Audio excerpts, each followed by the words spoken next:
Visual పరంగా చాలా బాగుందన్న. మళ్ళీ ఇంకోటి ఏంటంటే మన విశ్వక్సేన్ గారి యాక్టింగ్ మాత్రం 6 years కష్టపడ్డది నాకైతే ఒక బెస్ట్ అనిపించింది. నాకైతే మెయిన్ థింగ్ ఏంటంటే ఇలాంటి డిఫరెంట్ ఫిలిమ్స్ నచ్చకపోవచ్చు జనాలకి. ఒకసారి మన శంకరాభరణం కూడా అప్పట్లో ఏమంటారు ఫ్లాప్ అని చెప్పారు. తర్వాత బ్లాక్ బస్టర్ హిట్ అయింది. ఈ మూవీ కూడా అదే తరహాలో పోతుంది. చాలా బాగుంది మూవీ అయితే. విశ్వక్సేన్ గారికి ఒక డిఫరెంట్ ఫిలిం ఆయన లైఫ్లో, ఆయన కెరియర్లో ఒక డిఫరెంట్ ఫిలిం నిలిచిపోతుంది. చాలా బాగుంది గామి. విజువల్ పరంగా మాత్రము మన తెలుగు ఇండస్ట్రీ లాంటి విజువల్స్ ఎప్పుడు చూడలే అన్న. అప్పట్లో అమ్మోరు తర్వాత దేవి ఇలాంటి విజువల్స్ చూసిన తర్వాత మళ్ళీ మన తెలుగులో ఇలాంటి మంచి విజువల్స్ ఉన్నాయి.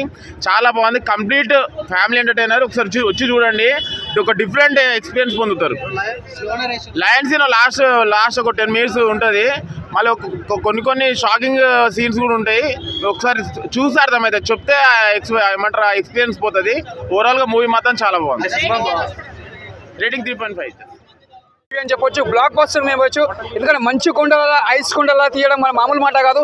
ఎందుకంటే ఆ సినిమా ఇంత కష్టపడాలో దాని తగ్గట్టు సినిమా కూడా అంత చాలా బాగుంది. ఎందుకంటే ఆయన కష్టపడేందుకు ఫలితం ఫలించింది. అసలు ఆ సినిమా చూస్తున్న మనకు మళ్ళీ ఒక రాజమౌళి సినిమా తీసినట్టు అది మన మొగధీర బ్యాక్గ్రౌండ్ కానీ, మ్యూజిక్ కానీ, స్క్రీన్ ప్లే కానీ, డైరెక్షన్ కానీ దాని తీసిన మాత్రం డిఫరెంట్ ఉంది. ఫస్ట్ హాఫ్ అంతా స్లో ఉన్న, సెకండ్ హాఫ్ మాత్రం ఆ మంచు కొండలో తీయడం మాత్రం చాలా డిఫరెంట్ ఉంది. స్టోరీ కానీ అసలు కథ కానీ డిఫరెంట్. అంటే ఈ సినిమా చూసినా కూడా మనకు మళ్ళీ ఇంట్రెస్ట్ ఉంటుంది. అసలు ఏంది సినిమా ఈ హీరో ఇలా ఒప్పుకోవడం కారణం ఏంటంటే ఆ సినిమా స్టోరీ తగ్గట్టు ఒప్పుకుంది కాబట్టి ఆ సినిమా అంత మంచి సక్సెస్ఫుల్ అయింది. ఆయన కథ తగ్గట్టు, స్టోరీ తగ్గట్టు చాలా బాగుంది. సూపర్ ఉంది. Super sorry